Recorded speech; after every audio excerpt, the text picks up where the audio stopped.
Ողջույն հարգելի հետևորդներ, ես Ստեփանավան քաղաքի բնակիչների Գեղինյանն եմ։ Այս տեսանյութում ցանկանում եմ խոսել անշնորհակալ կենդանասերների, իմ նկատմամբ կատարված անարդարությունների եւ Եհովայի վկաների ու Ստեփանավանի քննչական բաժնի քննիչ Ֆիլիպ Նազարյանի կողմից ինձ անօրինական հետապնդումների ենթարկելու մասին։ Հիմա իմ տեսանյութում կմանրամասնեմ, թե խոսքը ինչի մասին է։ Մասնավորապես դեռևս 2025 թվականի հոկտեմբեր ամսին Եհովայի վկաներից մեկի ակնհայտ կեղծ բողոքի հիման վրա Ստեփանավանի քննչական բաժնի քննիչ Ֆիլիպ Նազարյանը խուզարկություն է կատարել իմ բնակարանում, որի արդյունքում իմ բնակարանից վերցրել է թե ինձ եւ թե իմ ընտանիքիս անդամներին պատկանող բջջային հեռախոսները եւ իմ նոթբուք համակարգիչը, որը մինչ օրս հրաժարվում է վերադարձնել։ Նշեմ նաև, որ 2025 թվականի հոկտեմբեր ամսից մինչ օրս քննիչ Ֆիլիպ Նազարյանը հիշյալ քրեական վարույթի շրջանակներում մինչ օրս չի հարցաքննել ինձ, այդ քրեական վարույթովերի Գեղինյանս որևէ դատավարական կարգավիճակ չունեմ, ասեմ ավելին, քննիչ Ֆիլիպ Նազարյանը այդ ինձնից իմ բնականից արգելված ինձ պատկանող եւ իմ ընտանիքիս անդամներին պատկանող այդ բջջային հեռախոսները եւ իմ նոթբուք համակարգիչը ուղարկել էր փորձաքննության, որը փորձաքննությունից արդեն իսկ ետ է վերադարձվել քննիչ Ֆիլիպ Նազարյանին եւ հավաստիացնում եմ, որ թե ինձ եւ թե իմ ընտանիքիս անդամներին պատկանող բջջային հեռախոսներում եւ իմ նոթբուք համակարգչում հիշյալ քրեական վարույթի համար էական նշանակություն ունեցող որևէ տեսանյութեր, որևէ այլ փաստական տվյալներ չեն պարունակվում։ Հիմա մանրամասնեմ, թե խոսքը ինչի մասին է։ Եհովայի վկաներից մեկը բողոք է ներկայացրել ոստիկանությունում եւ քննչական բաժնում, որ իբր թե իր նկատմամբ այլ անձի կողմից կատարվել է հանցագործություն եւ ըստ Եհովայի վկայի իբր թե Էրի Գեղինյանս ականատես եմ եղել այդ ամենին եւ իբր թե Էրի Գեղինյանս այդ ամենը նկարահանել է իմ բջջային հեռախոսում։ Այդ պատճառով է իմ բնականում կատարվել խուզարկությունը։ Բնականաբար Էրի Գեղինյանս անմիջապես հուժկու հակահարված հասցրեցի Եհովայի վկաներին, հիմա մանրամասնեմ, թե դա ինչպես է դրսևորվել։ Էրի Գեղինյանս նույնպես մեկ այլ գործով հաղորդում տվեցի Եհովայի վկաների դեմ ոստիկանության Ստեփանավանի բաժնում, իմ այդ հաղորդումն ուղարկվեց Ստեփանավանի քննչական բաժին, մինչդեռ Ստեփանավանի քննչական բաժնի նույն այդ քննիչ Ֆիլիպ Նազարյանը հրաժարվեց քրեական վարույթ նախաձեռնել։ Դրանից հետո ես բողոքարկեցի Լոռու մարզի դատախազին, սակայն Լոռու մարզի դատախազության դատախազ Արտուշ Կարապետյանը մերժեց իմ բողոքը։ Դրանից հետո ես բողոքարկեցի Լոռու մարզի ընդհանուր իրավասության դատարան։ Դատարանը որոշում կայացրեց ամբողջությամբ բավարարել Էրի Գեղինյանից կողմից բերված փաստարկված բողոքը եւ դատարանը քննիչ Ֆիլիպ Նազարյանին պարտավորեցրեց Եհովայի վկաների նկատմամբ նախաձեռնել քրեական վարույթ։ Եվ հենց այդպիսով է դրսևորվել Էրի Գեղինյանից կողմից Եհովայի վկաներին հասցված հուժկու հակահարվածը։ Ասեմ, որ Էրի Գեղինյանս երբեք չեմ ընկրկելու, երբեք չեմ նահանջելու եւ օրենքով սահմանված կարգով պաշտպանելու եմ իմ իրավունքները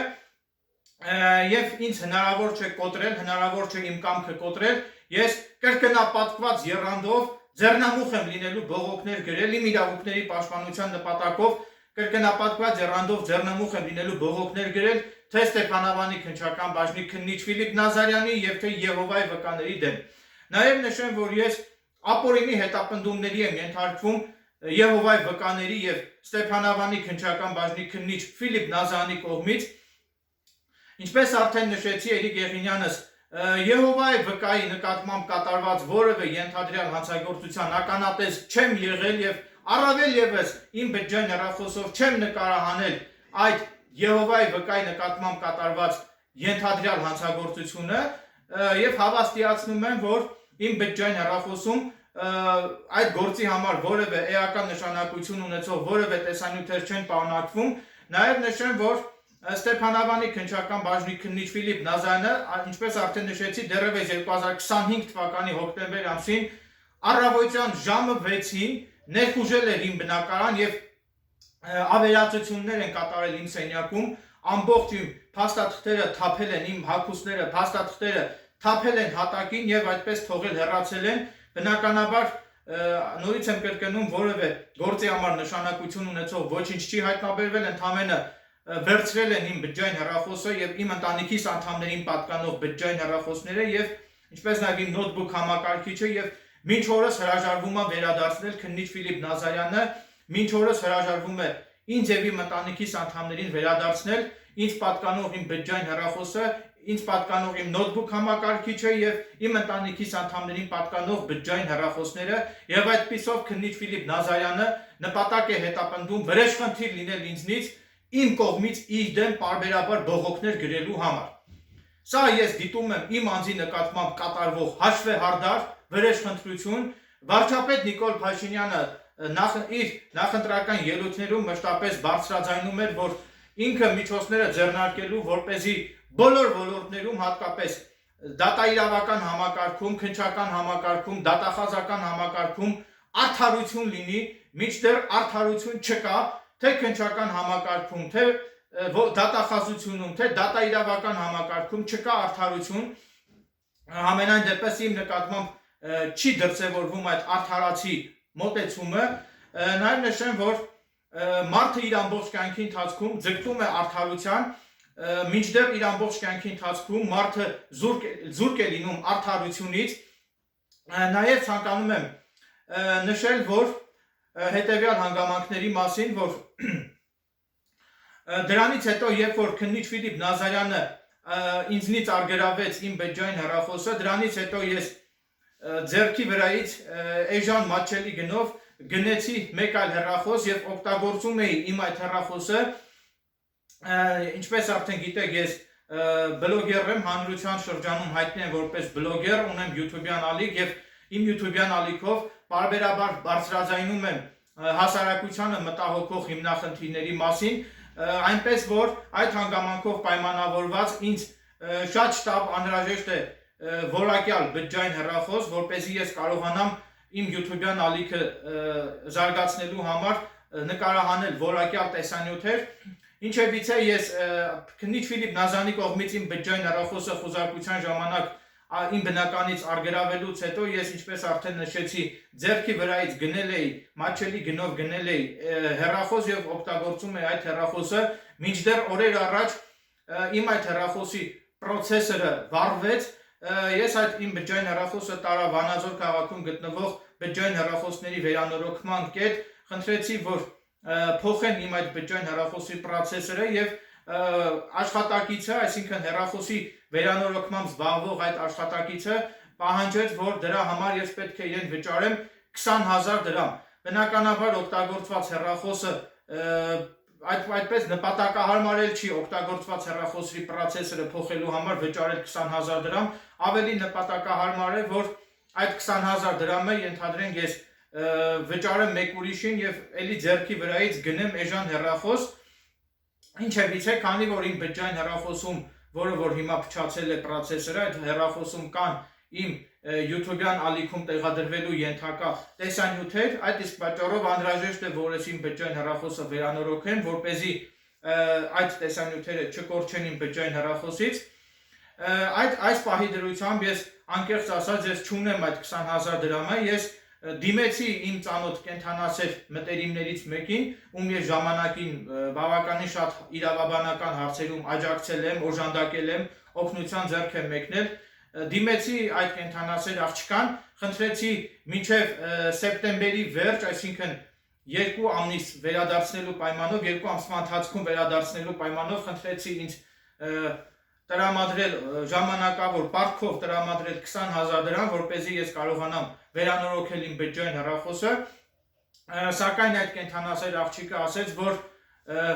ինքը ժամանակ չունի գնա բանկ եւ բանկով ինձ այդ գումարը փոխանցի,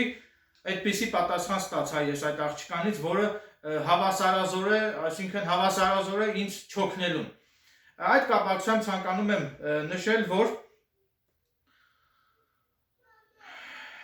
այն կենթանասերները, որոնց ես օգնության ձեռք եմ մեկնել, այդ կենթանասերներից որևէ մեկը իմ նեղության պահին ինձ որևէ օգնության ձեռք չմեկնեցին, այսինքն դրսևորեցին անշնորհակալ վերաբերմունք իմ նկատմամբ, բոլորը զբաղված են միայն իրենց անձնական հոգսերով,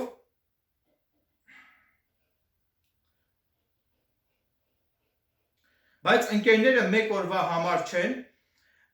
բոլորը միայն ինչ-որ բան են ակնկալում ինձնից, բոլորը միայն ինչ-որ բան են պահանջում ինձնից և մտածում են, որ ես միշտ պարտավոր եմ օգնել իրենց, իսկ դուք երբևիցե ինձ ինչ-որ մի բան տվել եք, ինչ-որ մի հարցով ինձ օգնել եք, իհարկե ոչ, այս կյանքում ամեն ինչ փոխադարձ է, ես իմ իրավաբանական գիտելիքներով շատ անշնորհակալ կենդանասերների եմ անշահախնդիր կերպով օգնության ձեռք մեկնել,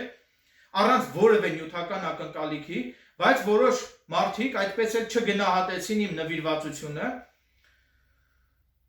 որոշ անշնորհակալ կենդանասերներ ինձ հետ շփվում էին զուտ նրա համար, որպեսզի ես միշտ անվճար լուծեմ իրենց իրավաբանական խնդիրները, բայց երբ որ ես սրտակից ընկերոջ կարիք ունեի, երբ որ ես օգնության կարիք ունեի և ունեմ, այդ ճակերտավոր կենդանասերներից ոչ ոք ինձ օգնության ձեռք չմեկնեց։ Ցավոք, որոշ մարդիկ ամենտեղ միայն իրենց սեփական շահն են փնտրում, մարդկային պարզ ու մաքուր հարաբերությունները ետին պլան են մղվել, ամենուր գերիշխում է միայն փողը և նյութապաշտությունը։ Այսօր, եթե դու պետք ես մարդուն, ապա մարդը հանուն իր շահի և հանուն իր ակնկալիքների կշփվի քեզ հետ, բայց երբ որ տեսնում են, որ քեզնից այլևս շահ չունեն, դադարեցնում են քեզ հետ իրենց շփումը։ Էրիկ Եղինյանս այլևս չեմ ուզում որոշ շահամոլ և հաշվենկատ կենդանասերների կողմից օգտագործված լինել, ես իմ կյանքում շատ զրկանքներ եմ կրել և զրկանքներ կրելով վերաիմաստավորել եմ իմ կյանքը։ Ես վերանայել եմ անշնորհակալ մարդկանց հանդեպ ունեցած իմ հայացքներն ու իմ համոզմունքները, մի եղեք անշնորհակալ և երախտամոռ, մի եղեք ապերախտ, գնահատեք մարդկանց կողմից ձեզ արված լավությունները։ Ակնկալում եմ, որ որոշ անշնորհակալ կենդանասերներ անհրաժեշտ հետևություններ կանեն իմ այս խոսքերից, նաև ցանկանում եմ նշել, որ կոնկրետ գոնե Xiaomi Redmi Note 14 մոդելի մի քիչ ավելի որակյալ հեռախոսը 256 GB հզորությամբ, այդ հեռախոսի նոր հեռախոսը, երբ որ խանութում վճարեց և գնեց այդ հեռախոսը, արժե 85,000 դրամ, այսինքն 85,000 դրամից է սկսում, այս պահի դրությամբ ցավոք ես չունեմ այդ 85,000 դրամը, որպեսզի խանութում վճարեմ և ինձ համար նոր հեռախոս գնեմ, նույնիսկ չունեմ այս պահի դրությամբ, նույնիսկ չունեմ հեռախոսի վերանորոգման համար այդ անհրաժեշտ 20,000 դրամը, ուր մնաց թե 85,000 դրամ ունենամ, վճարեմ և նոր հեռախոս գնեմ ինձ համար, այսինքն հնարավոր է իմ ձեռքը փող գա, որոշակի գումար գա, հնարավոր է գումար լինի իմ ձեռքը սույն թվականի սեպտեմբեր ամսվա վերջերին, սակայն այս պահի դրությամբ ինձ շատ շտապ անհրաժեշտ է մի քիչ որակյալ բջջային հեռախոս, որպեսզի ես կարողանամ իմ YouTube-յան ալիքը զարգացնելու համար նոր տեսանյութեր նկարահանել և տեղադրել իմ YouTube-յան ալիքում, այնպես որ հիմա կոչով դիմում եմ հանրությանը, եթե դուք ունեք մատչելի գնով բջջային հեռախոս, գոնե 10-ից 15,000 դրամի սահմաններում, եթե ունեք նորմալ աշխատող բջջային հեռախոս, որը օգտագործված բնականաբար, օգտագործված հեռախոս եթե ունեք, որը կցանկանաք մատչելի գնով 10-ից 15,000 դրամի սահմաններում, եթե կցանկանաք վաճառել ինձ, կխնդրեի կապ հաստատել ինձ հետ, գոնե ակնկալում եմ, որ այդ օգտագործված հեռախոսը բնականաբար լինի սարքին վիճակում և լինի առնվազն 128 GB հզորությամբ, եթե ավելի հզորությամբ լինի, շատ ավելի լավ, սակայն գոնե լինի առնվազն 128 GB հզորությամբ, տեսախցիկը լինի առնվազն 48 մեգապիքսել հզորությամբ, որպեսզի ես կարողանամ որակյալ տեսանյութեր նկարահանել։ Ես թանկարժեք հեռախոսի չեմ ձգտում, ինձ օգտագործված հեռախոսն էլ բավարար է, միայն թե լինի որակյալ, տեսանյութերը լինի որակյալ, այս պահին ես օգտագործում եմ իմ հարևանիս կողմից ժամանակավորապես ինձ տրամադրված հեռախոսից, որը շատ հին մոդելի հեռախոս է և շատ աղոտ է նկարահանում, ինչպես արդեն տեսնում եք, այս տեսանյութը, որը հիմա ես նկարահանում եմ, շատ աղոտ է, այսինքն որակյալ տեսանյութ չէ և չունի բավարար հզորություն, այսինքն չեմ կարող անսահմանափակ քանակությամբ տեսանյութեր նկարահանել, քանի որ հեռախոսը ինքը դանդաղ է աշխատում, ունի թույլ հզորություն եւ նաեւ իր հեռախոսի հիշողությունն էլ է շատ թույլ, ընդամենը 30 քանի գիգաբայթ հզորություն ունի, այսինքն շատ շուտ հիշողությունը կլցվի այս հեռախոսի եւ այս հեռախոսը ինձ չի պատկանում, ընդամենը իմ հարևանից ժամանակավորապես խնդրել եմ, որպեսզի իմ հարևանը ժամանակավոր օգտագործելու համար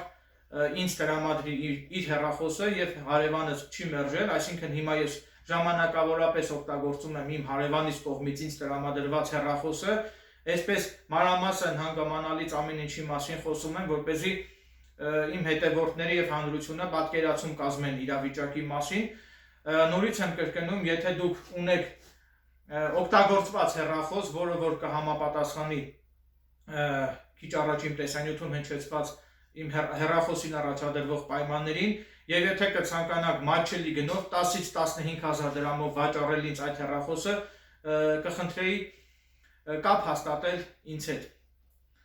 Նաև ակնկալում եմ, որ պետական իրավասու մարմինները ականջալուր կլինեն իմ այս տեսանյութում արծարծվող ողջամիտ դիտարկումներին եւ ակնկալում եմ, որ գլխավոր դատախազության եւ քննչական կոմիտեի կողմից ցուցում կտրվի Ստեփանավանի քննչական բաժնի քննիչ Ֆիլիպ Նազարյանին, որպեսզի հնարավորինս շուտ ինձ վերադարձվեն իմ առօրյա կենցաղում օգտագործելու համար ինձ շատ անհրաժեշտ խոզարկության ժամանակ ինձնից արգելված իմ բջջային հեռախոսներն ու իմ նոթբուք համակարգիչը, որը շատ անհրաժեշտ է իմ այս դատական հարցերը կարգավորելու մի խոսքով դատական հարցերը կարգավորելու համար շատ ինձ անհրաժեշտ է խոզարկության ժամանակ ինձնից արգելված իմ բջջային հեռախոսն ու իմ նոթբուք համակարգիչը եւ Եհովայի վկաններին էլ վերջում կհորդորեի, որ մի փոքր մարդկային գտնվեք, չգիտեմ թե ինչով է պայմանավորված Եհովայի վկաների կողմից իմ անձի նկատմամբ դրսևորվող այս խիստ ընդգծված բացասական տրամադրվածությունը, հակակրանքը, ես ոչինչ չունեմ Եհովայի վկաների դեմ եւ եթե դուք արդարություն եւ մարդասիրություն եք քարոզում, ապա ձեզ կհորդորեի Եհովայի վկաներին կհորդորեի իսկապես լինել արդարացի, լինել մարդասեր եւ զերծ մնալ ինձ վատություն անելու ձեր այդ նկարտումներից։ Չգիտեմ ինչումն եք հասնելու դուք դրանով, չեմ հասկանում էլ, իսկապես չեմ հասկանում Եհովայի վկաների այդ տրամադրվածությունը իմ անձի նկատմամբ, ինչին եք փորձում հասնել դրանով, ասենք իմ հեռախոսը տարավ քննիչը, դուք դրանից ինչ շահեցիք։ Այդ վատությունը, որ ինձ արեցիք, Եհովայի վկաներ, խոսքս ուղղում եմ ձեզ, այդ վատությունը, որ ինձ արեցիք, դուք ինչ շահեցիք դրանից, որ ես զրկվեցի իմ բջջային հեռախոսից եւ իմ համակարգչից։ Եթե դուք քարոզում եք արդարություն եւ մարդասիրություն, ձեզ կհորդորեի, որ հենց դուք ինքներդ լինեիք այդպիսին, լինեիք արդարացի եւ լինեիք մարդասեր, այլ ոչ թե մարդատյաց։ Այսքանը շնորհակալություն եմ հայտնում ուշադրության համար։